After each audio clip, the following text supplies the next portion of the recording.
हैं। एक जज साहब थे। जज साहब जब भी अपने घर में जाते तो अपने रोब के साथ रहते थे। एक बार हुआ क्या, वो घर में थे और घर में थे, संयोग से उनके मित्र आ गए। मित्र उनके घर में थे और वो बाहर थे जब गए तब, और उनके मित्र के साथ में, जज साहब के मित्र के साथ में उनकी पत्नी, उनके बच्चे, सभी लोग बड़े हंस हंस के मुस्कुरा करके बात कर रहे थे। जज साहब के पत्नी के बच्चे, पत्नी उनके बच्चे उनके मित्र के साथ में बड़े आनंद से बात कर रहे थे।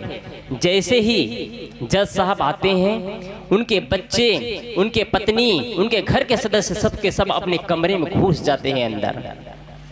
इतने में पूछते हैं जज साहब, क्या बात है, आपके आते ही आपके बच्चे अंदर चले गए? अभी तक तो अच्छा से बात कर रहे थे, हंस हंस कर बात कर रहे थे, क्या बात है कि सब अंदर घुस गए? इतना में जज साहब बोलते हैं, किसी का मजाल है जो मेरे सामने आकर के बात करे? जज साहब बोलते हैं, किसी की मजाल है जो मेरे सामने आकर के बात कर सके? किसी में इतना हिम्मत है?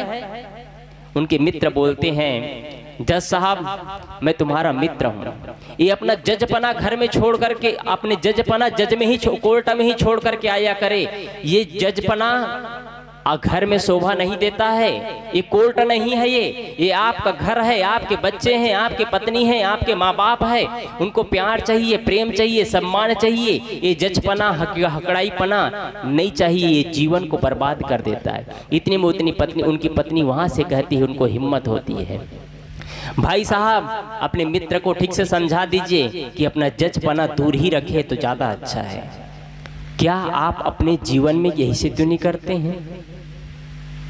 आपने सब कुछ दिया परिवार को और संपत्ति दिया, सब कुछ दिया, और मात्र बोलने की कला नहीं आई, तमीज नहीं आई, तो जीवन तो बेकार चला जाएगा।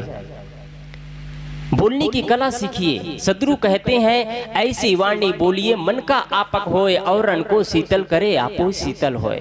औरों को शीतलता प्रदान करे, ऐसे शब्द बोलिए। आपके पास धन नहीं है, संपत्ति नहीं है, गाड़ी नहीं है, घोड़े नहीं है, ज्यादा बड़ा मकान नहीं है, कम से कम आपके यहाँ कोई आते हैं, आपके घर के बच्चे हैं, मीठे वाणी से तो बात कर सकते हैं। और आप मीठे वाणी का भी प्रयोग नहीं कर सकते तो आपसे दरिद्र आदमी इस दुनिया में कोई नहीं हो सकता है। आपके पास कितने बिल्डिंगे हैं, कितने गाड़ी हैं, कितने मकान हैं, इसका महत्व नहीं है। आप कितना प्यार से बात करते हैं, इसका महत्व है। आपके पास सब कुछ है और प्यार से बोलने की कला नहीं आई तो आपसे बड़ा दरिद्र कौन होगा? आपके बच्चे आपसे बात नहीं करना चाहते हैं तो आपसे बड़ा दरिद्र कौन होगा? आपने बोलने की कला नहीं सीखी, कौन सी कला मिल गई?